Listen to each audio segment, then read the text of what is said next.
Hello guys, இந்த வீடியோவில் வறுமை கோடு பற்றி ஆய்வு. ஆல்ரெடி வந்து அலக் கமிட்டி, லக்டவாலா, டெண்டுல்கர், ரங்கராஜன் கமிட்டி 4 கமிட்டியும் பார்த்துருப்பேன். அந்த இதுலேயே வந்து கொஷின் கேட்டிருப்பேன். அதுக்கு முன்னாடி வந்து ஒரு 4 கமிட்டிஸ் ஃபார்ம் பண்ணியிருப்பாங்க. அது என்ன அப்படிங்கிறது. அதுக்கான ஆன்சர் தான் இதில் பார்க்க போகிறோம். பிடி ஓஷா, ஓகேவா, அதாவது ஓஜா அப்படிங்கிறது. அண்ட் இவர் வந்து 1960-61 பீரியட், இந்த பீரியடில் தான் வந்து ஆய்வு பண்ணியிருப்பார். ஆக்சுவலாக இந்த 4 கமிட்டிஸுமே அந்த 60s ரேஞ்சில் தான் இருக்கும். அண்ட் இவரோட ஆய்வின்படி 184 மில்லியன் மக்கள் கிராமப்புறத்திலும், நகரங்களில் 6 மில்லியன் மக்கள், டோட்டலாக 190 மில்லியன் மக்கள் வந்து வறுமை கோட்டுக்கு கீழ் இருந்தாங்க அப்படின்னு சொல்லி கணக்கிட்டு சொல்லியிருப்பாரு. அதே போல் தண்டேகர் ராத், இவங்க 2 பேரும் ஆய்வு நடத்தியிருப்பாங்க. இதை பற்றி ப்ரீவியஸ் இயர்ஸில் கூட கொஷின்ஸ் கேட்டிருப்பாங்க.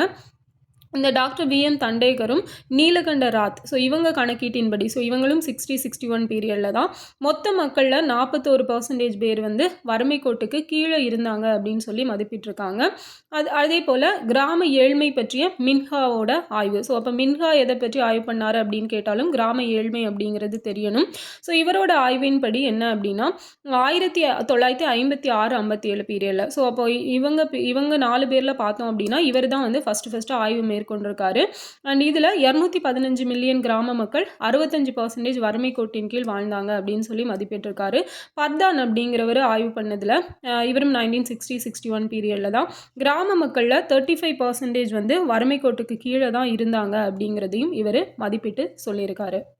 உங்களுக்கான கொஷின் என்னன்னு பார்த்தீங்க அப்படின்னா, இந்தியாவில் தேசிய உணவு பாதுகாப்பு திட்டம், அந்த நேஷ்னல் ஃபுட் செக்யூரிட்டி ஆக்ட் இருக்கு இல்லையா, தேசிய உணவு பாதுகாப்பு சட்டம். அது எந்த டேட்டு எந்த இயரில் கொண்டு வந்தாங்க அப்படிங்கிறத சொல்லுங்கள். அதே மாதிரி தமிழ்நாட்டில் நம்ம தமிழ்நாடு ஃபுட் செக்யூரிட்டி ஆக்ட் அப்படிங்கிறது எந்த டேட்டு எந்த இயர் அப்படிங்கிறதையும் கமெண்டில் சொல்லுங்கள்.